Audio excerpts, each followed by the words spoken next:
I saw you that day we came to Tennessee to take your daughter, and their daughter, back. The Fitzpatricks carried the child out to the rental car and placed her like a bundled heirloom in my arms. She was half asleep and fragrant from her nap, and she yawned and cuddled right against my chest as if she had always been there.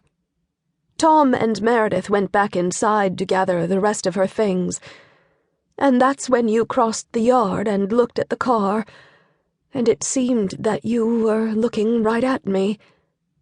I could feel your eyes boring through the tinted glass and seeing the woman who had abandoned you holding tight to your child. I wanted to go to you. I hope you know this. I wanted to ask your forgiveness, but I was still too afraid. I could barely recognize you beneath your plain clothes, and I could see in your bearing that you were stronger than before. What if you hated me? You had every right. It was better not to know. So I remained silent. I remained a coward. I locked the doors and kissed the child's warm forehead. I pressed my back against the seat and breathed. I watched you walk up those porch steps like a lamb to the slaughter.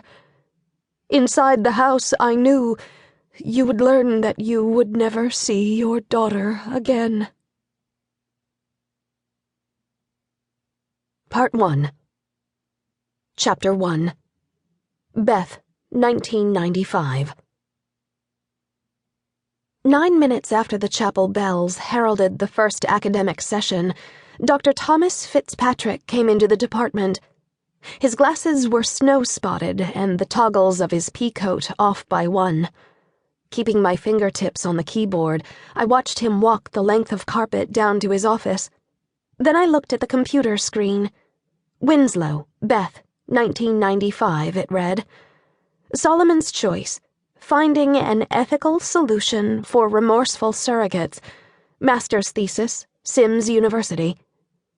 My heart beat double time with the computer cursor's pulse. From the cabinet, I took Tom's favorite cup and saucer, poured water from the kettle on the hot plate, dolloped the PG tips with cream, and carried it down the hall. I pushed the door open farther and stood in the entrance, waiting. Located near the radiator, Tom's office was humid. It smelled of thawing wool and frostbitten winter. Gold-embossed collector's editions from Gray's well-known Anatomy of the Human Body to the rare A Discourse Upon Some Late Improvements of the Means for Preserving the Health of Mariners were stacked in teetering heaps throughout the room. From experience, I knew they were organized in a labyrinth only Tom could traverse. Wall-to-wall shelves were bookended with souvenirs from Meredith's and his trips overseas. An urn filled with pottery shards gathered from shores whose waters harbored a flooded Grecian city. A child-sized drum, its top stretched taut with buckskin. An aboriginal mask whose mouth gaped into a yawn.